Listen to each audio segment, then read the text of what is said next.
तो अब हम चलते हैं क्वेश्चन नंबर 5 पे। देखिए क्वेश्चन नंबर 5 क्या कहता है, यूक्लिड विभाजन प्रमेयिका का प्रयोग करके दर्शाइए कि किसी भी धनात्मक पूर्णांक का घन 9m + 1 या 9m + 8 के रूप का होता है। देखिए सब क्वेश्चन सेम है, जैसे उसमें वर्ग था तो इसमें क्या बोल रहा है, घन बोल रहा है, और कोई ज्यादा डिफरेंस नहीं है। तो ये कौन सा क्वेश्चन पे आ गए हम, 5 नंबर पे आ गए। 5 नंबर पे तो देखिए 5 नंबर में सबसे पहले कैसे लिखेंगे, लिखेंगे दिया है, जो दिया है वही लिखेंगे पहले। दिया है, देखिए दिया क्या है, इसमें दिया है 9m 9m + 1 और 9m + 8। 9m + 9m 9m + 1 और 9m + 8 ये दिया है।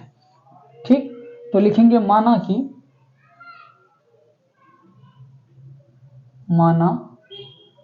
कि कोई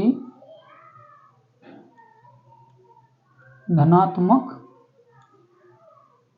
पूर्णांक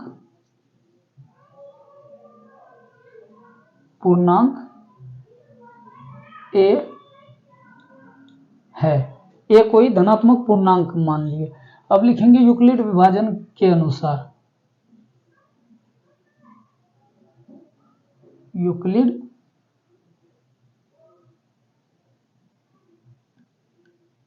विभाजन एल्गोरिथम के अनुसार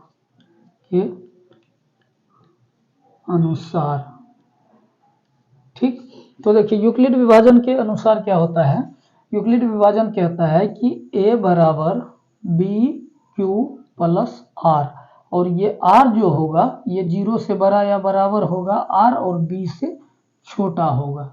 ठीक, तो आप इसको इससे कंपेयर करके देखिए, यहाँ देखिए 9m + 0 हम लिख सकते हैं, 0 किसी भी चीज में जोड़ने से कोई फर्क नहीं पड़ता है, तो 9m + 0 लिख सकते हैं। 0 को इसलिए हम बता रहे हैं कि यहाँ से आप R को कंपेयर कर सकते हैं कि R का मान यहाँ 0 है।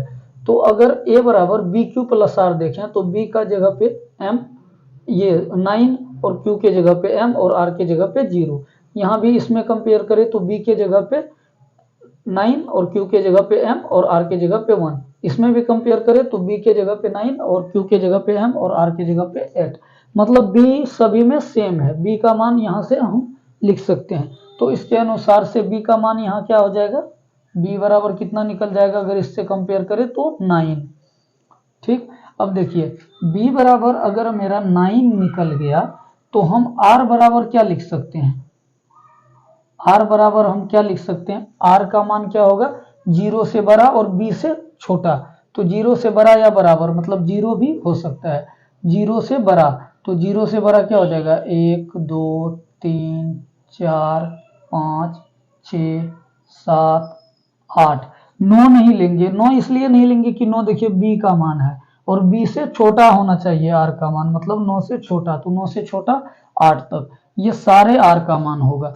और इसी को अब क्या करेंगे, हम यूक्लिड विभाजन एल्गोरिथम में रख के उसका मान निकालेंगे।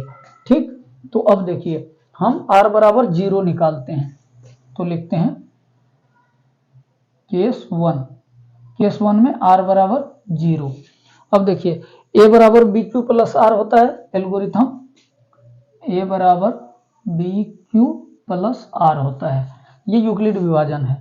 तो देखिए अब A बराबर B का मान क्या है, 9 है, 9 लेंगे, अब Q को Q ही लेंगे, प्लस R का मान क्या है 0। अब इसका क्यूब करने पर, क्वेश्चन में क्या बोला है, घन करने पर, तो घन मतलब क्यूब होता है, तो इसका भी क्या हो जाएगा, क्यूब हो जाएगा। अब देखिए A³ बराबर 9Q में अगर 0 को जोड़ेंगे तो ये क्या हो जाएगा, 9Q ही हो जाएगा, तो इसका क्यूब आ जाएगा। अब देखिए इसको हम क्या लिख सकते हैं, A³ बराबर 9 का क्यूब कितना हो जाएगा, 9 9। देखिए क्यूब का मतलब होता है क्या, 9 गुना 9 गुना 9, इतना हो जाएगा। ठीक, तो अगर हम इसको तीन ठो में 9 में एक ठो 9 को सिर्फ कॉमन ले लें तो यहाँ पे कितना हो जाएगा, 9 गुना 9 बचेगा। तीन ठो अभी बताए ना, क्यूब का मतलब होता है तीन ठो, तो तीन ठो में एक ठो बाहर ले लिए तो 2 ठो बचा ना, तो 9 गुना 9 को हम डायरेक्ट 81 भी लिख सकते हैं, 9 नमा 81। तो यहाँ 81 और क्यू का क्यूब इतना हो जाएगा, 9 नमा 81 क्यूब, क्योंकि 9 बाहर निकाल लिए हैं, नहीं तो ये भी इसमें आ जाता। तो इसको हम क्या करेंगे, 81 क्यूब को हम इसको मान लेंगे m, तो a क्यूब बराबर क्या हो जाएगा 9m। अब देखिए यहाँ पे क्वेश्चन में आप लिख सकते हैं 81 क्यूब का क्यूब बराबर m, इसको इतना मान लिए। ठीक, अब चलते हैं केस 2 पे। केस 2 में क्या करेंगे, r बराबर हम 1 मान लेंगे। ठीक, सॉरी, अब देखिए r बराबर 1 मान लिए, तो अब फिर इसमें वैल्यू को पुट करेंगे। a बराबर b के जगह पे, देखिए b के जगह पे क्या है 9 और q का q रहेगा और r के जगह पे 1 रखना है, लेकिन क्यूब हमें करना है, बोला है क्यूब करने क्वेश्चन में, तो देखिए क्यूब कर दिए। तो यहाँ पे अब क्या लिखेंगे, a क्यूब बराबर, अब देखिए इसको आप a और इसको b मान सकते हैं। फॉर्मूला आपको पता है a प्लस बी का क्यूब क्या होता है, a प्लस बी क्यूब बराबर होता है, देखिए यहाँ पे आपको एक लाइन में फॉर्मूला लिख देते हैं ताकि आप यहाँ से पुट भी कर सकते हैं और याद भी रख सकते हैं। a प्लस बी का क्यूब बराबर होता है a cube plus B cube plus 3ab into A plus B, ये फॉर्मूला होता है a प्लस बी का होल क्यूब का। तो आपको ये फॉर्मूला याद रखना है, तो इसी फॉर्मूले से उसका वैल्यू निकालेंगे, इसी पे बैठाएंगे। तो देखिए a क्यूब, a का मान कितना है 9, तो 9 क्यू का cube, a cube plus b cube, b के मतलब 3 का क्यूब प्लस 3ab, तो 3 अगुना a का मान 9 क्यूब अगुना b का मान 1, अब फिर 3ab हो गया इंटू a प्लस बी, तो 9 क्यू प्लस 1, ये हो गया। अब इसको सॉल्व कीजिए, a क्यूब बराबर, इसको देखिए हम क्या लिख सकते हैं, सॉरी यहाँ पे क्यूब होगा। ठीक, तो देखिए इसको हम क्या लिख सकते हैं, 9 इसमें से कॉमन ले लेते हैं। ठीक, तो इसको हम क्या लिख सकते हैं, 9 नमा 81, एक 9 ले लिए हैं तो 2 ठो बचा 9, मतलब 9 का स्क्वायर बचा, और 9 का स्क्वायर को जब हम सॉल्व करेंगे तो 81 हो जाएगा, तो 81 क्यू का पावर 3।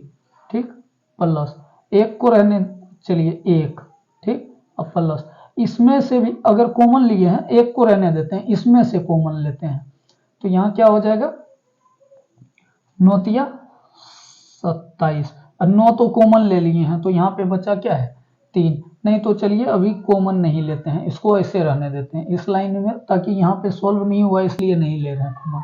तो इसको हम लिख लेते हैं 9 क्यू का क्यूब प्लस 1, इसको तो 1 लिख ही सकते हैं, प्लस यहाँ देखिए 9 तिया 27, और 27 गुना 9 करेंगे, अंदर में भी तो करना है गुना ना, तो 9 यहाँ 9 तिया 27 गुना 1 27, और 27 को 9 से गुना करेंगे, तो आप इसको ऐसे भी लिख सकते हैं 9 गुना 27, क्योंकि आपको कॉमन तो करना ही है, तो क्या जरूरी है उसको गुना करना अंदर में, और क्यू गुना क्यू का स्क्वायर, ये हो गया। फिर प्लस में अब इसको इसमें भी एक में भी गुना करना है, तो 9 तिया 27 और क्यूब, ये हो जाएगा। ठीक, अब देखिए अब इसमें से कॉमन ले लीजिए, जिसमें जिसमें 9 है कॉमन आ रहा है तो 9 को कॉमन ले लीजिए। अब a क्यूब बराबर क्या लिख सकते हैं, इसमें से 9 कॉमन ले लेते हैं, 9 को कॉमन ले लिए, तो यहाँ पे क्या बचा 9 नमा 81, क्योंकि 3 ठो 9 है, क्यूब का मतलब 3 ठो 9, 3 ठो 9 में 1 ठो 9 लिए तो 2 ठो 9 गुना में बचा अंदर में, तो 9 नमा 81 हो गया, ये क्यू है। ठीक, तो 81 क्यू का क्यूब, ये हो गया। फिर प्लस, अब देखिए इसमें पूरा में 9 को कॉमन ले लिए हैं, तो क्या बचा 27 क्यू स्क्वायर, 27 क्यू स्क्वायर, फिर प्लस, इसमें देखिए 9 कॉमन ले लिए हैं तो 9 तिया 27, 3 क्यू ये बचा है। ठीक, एक में से तो कुछ भी चीज कॉमन नहीं लिए तो इसको बाहर में लिख देंगे +1। ठीक, अब देखिए और इस पूरे को हम मान लेंगे m। ठीक, तो हम इसको क्या लिख सकते हैं, a³ बराबर 9 और इस पूरे के बदले m और प्लस में 1। देखिए तो यहाँ पे आपका ये आ गया कितना, पहले यहाँ पे आ गया था a³ बराबर 9m, यहाँ पे a³ बराबर 9m प्लस 1। अब हम केस, यहाँ पे केस 1 और केस 2 को सॉल्व किए, अब केस 3 को सॉल्व करते हैं। 0 ले लिए हैं, 1 ले लिए हैं, अब 2 लेते हैं।